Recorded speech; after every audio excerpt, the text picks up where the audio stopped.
আমরা মুসলিমরা যেই দেশে হজ করার জন্য যাই এবং যেই দেশকে যুগ যুগ ধরে পবিত্র দেশ বলে জানতাম, কিন্তু এখন সেই দেশেই চলছে অপকর্ম। হ্যাঁ, আমি সৌদি আরবের কথাই বলছি।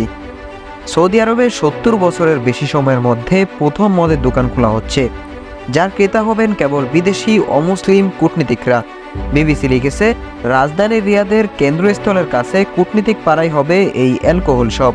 সেজন্য আইন সংশোধনের প্রস্তুতি নিচ্ছে সৌদি সরকার। বাদশাহ আব্দুল আজিজের ছেলে মিশার বিন আব্দুল আজিজ আল সৌদি গুলি করে এক ব্রিটিশ কূটনীতিককে মেরে ফেলার পর ১৯৫২ সালে আইন করে অ্যালকোহল বিক্রি নিষিদ্ধ করেছেন সৌদি আরব। সেই কারণে বিদেশি কূটনীতিকদের গলা ভেজানোর জন্য এতদিন বিশেষ কূটনীতিক সুবিধার সুযোগ নিতে হতো। একটি দেশ অন্য দেশে তার দূতাবাসে গোপনীয় নথি শুরু করে জরুরি সামগ্রী পাঠানোর জন্য ব্যবহার করে বিশেষভাবে সিল করা প্যাকেজ, যাকে বলে ডিপ্লোম্যাটিক পাউচ।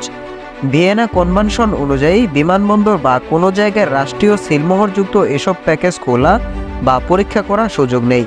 সৌদি আরবে অ্যালকোহল আমদানি নিষিদ্ধ হলেও ওই ডিপ্লোম্যাটিক পাউচে করে এতদিন ঠিকই মদ ঢুকত বিদেশি কূটনীতিকদের জন্য। সৌদি কর্মকর্তারা বলেছেন, মদের অবৈধ কারবার বন্ধের জন্যই রিয়াদে এত বছর পর অ্যালকোহল বিক্রির দোকান খোলা হচ্ছে।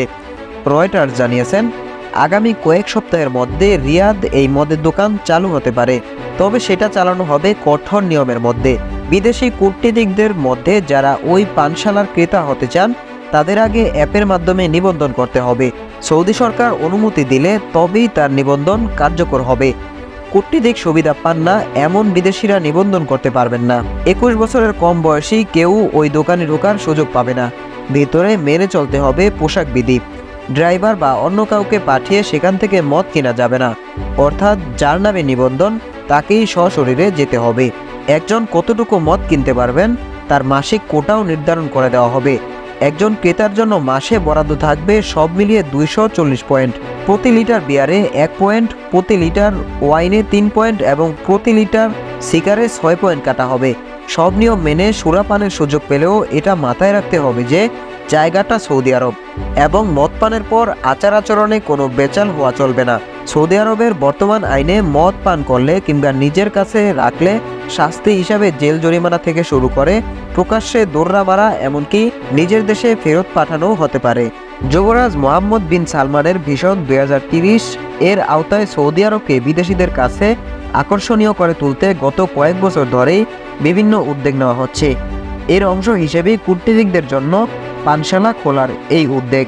দর্শক, আমরা মুসলিম জাতি কখনোই সৌদি আরবের কাছে এমন একটি কাজ কখনোই আশা করিনি, যেখানে পবিত্র একটি দেশ এবং আমরা সমগ্র মুসলিম জাতি সেখানে হজ করার জন্য যাই, এমন একটি দেশে এই অপকর্ম করার কোনো মানেই হয় না। দর্শক, এই ব্যাপারে আপনাদের মতামত কি তা অবশ্যই কমেন্ট করে জানাবেন।